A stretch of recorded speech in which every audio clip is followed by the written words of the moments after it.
Hi, my name's Jen, and welcome to my home studio where I make art and run my small business, Fructus Illustrations. As a creative person, I'm always eager to find new ways to make art, whether that be through trying new supplies, new techniques, or in today's case, a new machine. This is the M1 Ultra, a 4-in-1 craft machine that was gifted to me from xTool, who is the sponsor of today's video, and I am so excited to set it up and make my first projects, so let's get started. Okay, so the initial setup is pretty quick, simple, and the manual very clearly explains all the steps to take to get things going.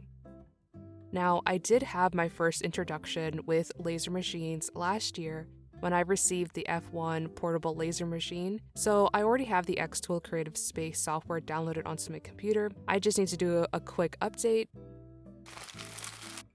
The first and obvious notable difference between the M1 Ultra and the F1 is the size. I can now do much larger projects, which is something that I am really excited and looking forward to. The M1 Ultra also has an auto measure function, which conveniently measures the depth or thickness of your materials. Another great feature with the M1 Ultra is that you can mark your processing area so you can maximize the space on your material. You can do this by placing your own boundaries or simply by taking a picture and using the mobile app, but for today's project, I just set the boundaries myself. So finally, with a little bit of a better understanding of the general basics, I'm ready to get started on my first project. So here is what I thought I'll do today. I want to make 2 different woodcut paintings, which is an idea that was inspired by Jojo Lee, who is an artist that I have been following for a while. He creates these amazing and really cool looking pieces that he calls woodcut paintings. They are these bold and expressive illustrations that are painted onto wood cutouts. I have been following his work, and basically what he does is he uses a laser machine to score and then cut out his designs onto wood that he then paints on. So that is my inspiration for today's projects, and for my 2 pieces, they're going to be Christmas related since 'tis the season. The first one that I'll be doing is a bear with a wreath, and for this one, I want to do a layered wood effect. And for my second project, I plan to do a Christmas tree character that I have created.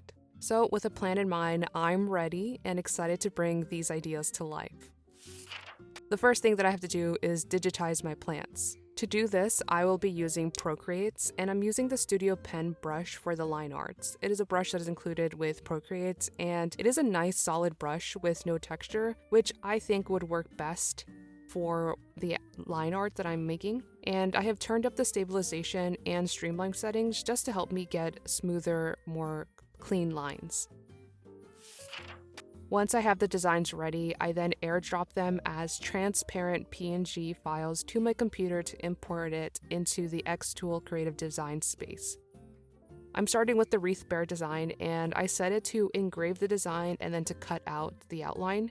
But this is where I learned that I should have set it to score instead, because engraving this took an hour and a half to complete. So I had to do a little bit of research on this, because when you import a PNG file, there is no option to score or even cut.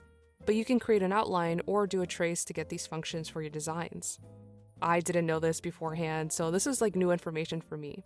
Another method you can use, though, if you don't want to use the in-app features, is to create and import an SVG file.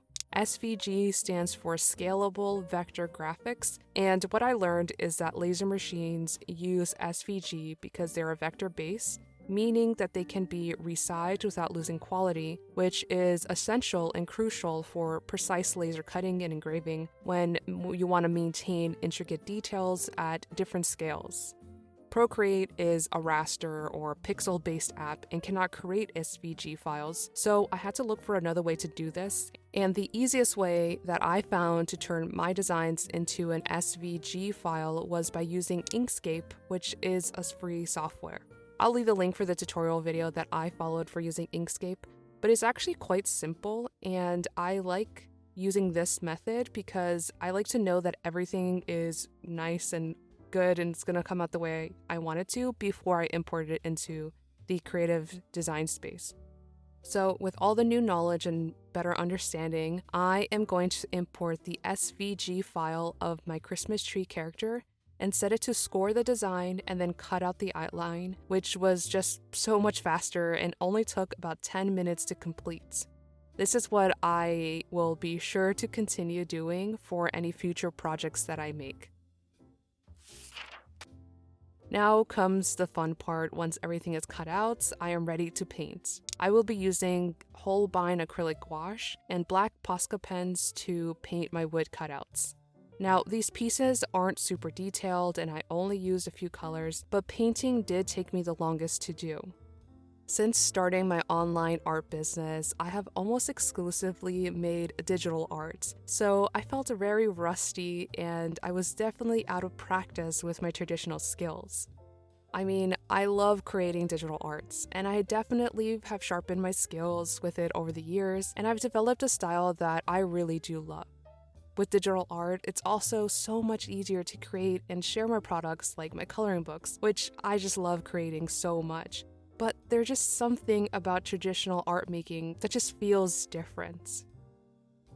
Before creating art became part of my job, I used to paint and draw in my free time as often as I could, especially while I was growing up. Spending time making art was my favorite thing to do, and it has brought me a lot of peace and happiness to my days when I could do it.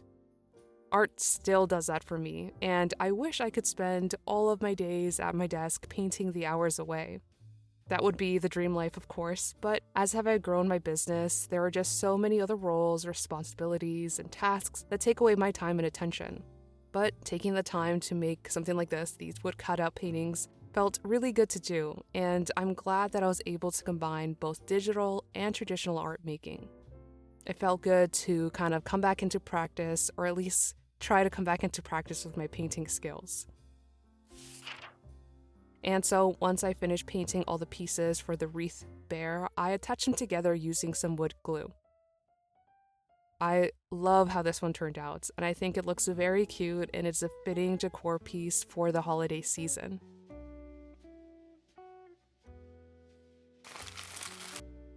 Now let's paint the next piece, which is my Christmas tree character.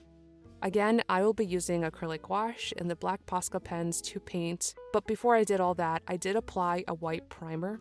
I wanted to see if I noticed a difference, whether I use it or not, and I did find that applying the acrylic gouache on top of a layer of paint felt smoother. It was also a lot easier to see the score marks with the white base while painting, so that's just another thing that I will continue to do in the future. But speaking of scoring, I think scoring the design into the wood is definitely my new preference over engraving. Firstly, because it's quicker to do. An hour and a half to engrave is just a little bit too long for me, and I'd rather pick a 10-minute processing time. Also, even with the primer, the whole design and line art was easier to see and follow with the scoring method. I think if the engraving were a tad bit deeper, it would be better, but that would only add a bunch of extra time to the overall project, which is already long as is. So to give a quick little recap for future woodcut painting projects, I plan to start with SVG files for the artwork so that I can score and then cut the designs. And before I start painting, I will also be using a primer for the wood so that I can have a better experience.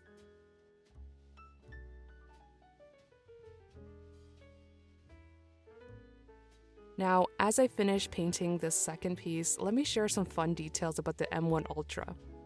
The M1 Ultra is a quite versatile machine that combines 4 main functions: laser cutting and engraving, knife cutting, inkjet printing, and pen drawing, which means you can handle a wide range of tasks with just one machine, making it ideal for various projects.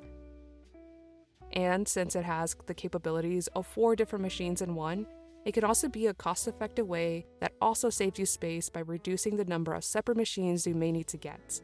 Plus, it also reduces the need to switch between all different kinds of software, making your experience more streamlined. So, if you're new to the world of laser craft machines, going with a multifunctional machine like the M1 Ultra can save you both the time and hassle of choosing separate machines for different tasks. Or if you already are familiar and own a laser machine or a cutting machine and are considering an upgrade, the M1 Ultra can enhance your experience by combining multiple functions, which allows you to enjoy the versatility and creativity of multifunctional processing. And so, if you're interested to learn even more, you can use the link in my description below for more details. Thank you to xTool for being a supporter of the channel. I am so excited to create even more projects and test out the other features on the M1 Ultra, but for now, let's get back to our Christmas pieces. Here is the final review. After I finished painting, I did spray both pieces with a UV resistant clear acrylic coating just to give them a little bit of protection. And I am so very pleased with how they both turned out, and I'm so eager to create even more. So thank you so much for watching and for making it to the end. I appreciate you so much for being here and for all my patrons for being the best supporters ever.